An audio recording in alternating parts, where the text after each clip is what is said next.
Right, this is Green Lantern's issue number. I have it now because I have put a price tag over the number. I think it says 185. By the way, members of the Spunk Brigade, that is the official Son of Nimrod fan club that absolutely anyone can join. If you were trying to glean some insight into my tortured life, you can usually tell what hard comics I got from shops because they will have the UK price on. This is an odd little issue. For starters, Green Lanterns is black. What were they thinking?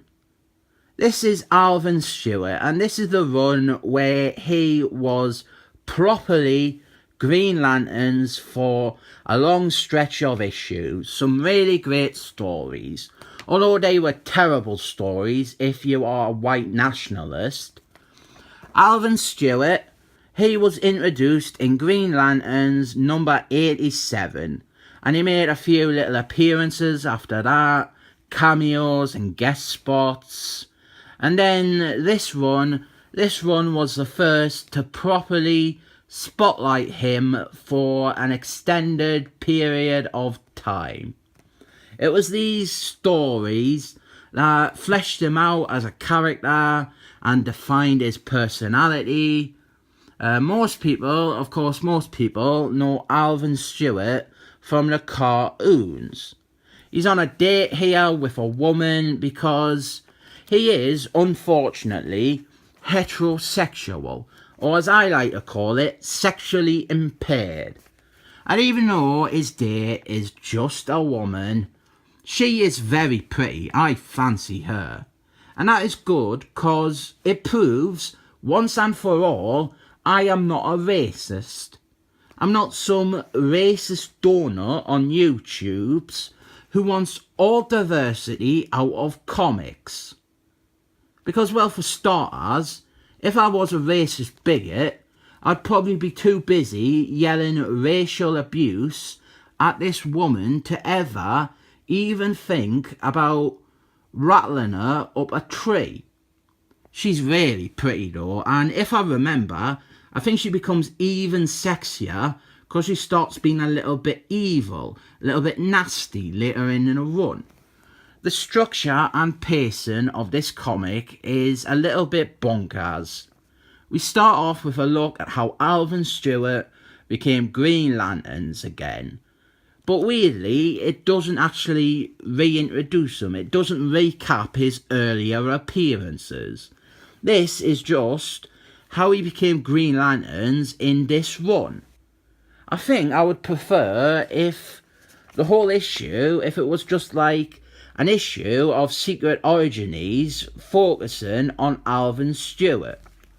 Like all Green Lanterns says, the Smurfs gave him a magic ring to protect Smurf Forest from the evil wizard Gargamel. Gargamel is probably one of the best DC villains, really. He wants to destroy all the Smurfs and transform them into gold because, like, yellow is the one weakness of the Green Lanterns' rings. And Alvin Stewart, he actually doesn't really want to be Green Lanterns. But he ends up just agreeing to be Green Lanterns really quickly. And then the rest of the Green Lanterns' corps show up and they start having a go at Alvin Stewart because he isn't Jordan Albert. Jordan Albert, he was the main Green Lanterns before. He resigned because he is and always has been a selfish villain. This is of note, this sequence here, because it is the first meeting between Alvin Stewart and the Purple People Eater. And they gone on to be like fuck buddies.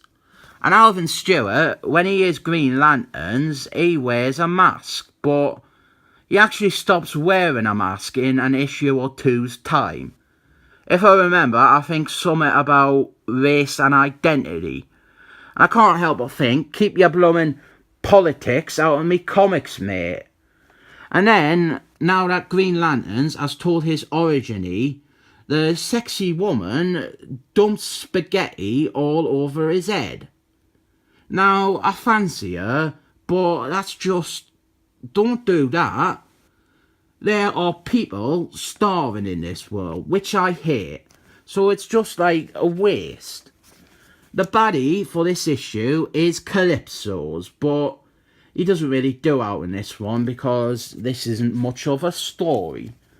Now we're looking at Jordan Albert, which is in my opinion an enormous disservice to Alvin Stewart as a character. I think this is only like 2 or 3 issues into Alvin's tenure as the headline star of this book, and more of this issue is still spent focusing on the Jordan Albert character. What's happening here is Jordan Albert, true to form, he is being a selfish, bitter loser to his missus, and then to all of his friends who work with him at the jet factory, or wherever he works. Also, don't forget, Jordan Albert, he has got a friend. His best friend is Inu Piak, and he racistly nicknames him Pie Face. There's some drama about a stolen jet plane. Someone has nicked a jet from the jet factory, and it's flying around in the sky like a jet, and then it disappears because someone else has nicked it, and there's an eclipse. And Calypso shows up. Calypso's nicked the plane. Really like Calypso's, good character. But the story is over now. And to call it a story is generous. We had Alvin Stewart at the start, we had his origin, and then he just wasn't part of the issue after that. We had much more focus on Jordan Albert at the end, and we didn't actually have any superhero stuff. We didn't have any fights, we barely saw the villain or the title star, Green Lanterns. And this cover boasts exclusively him.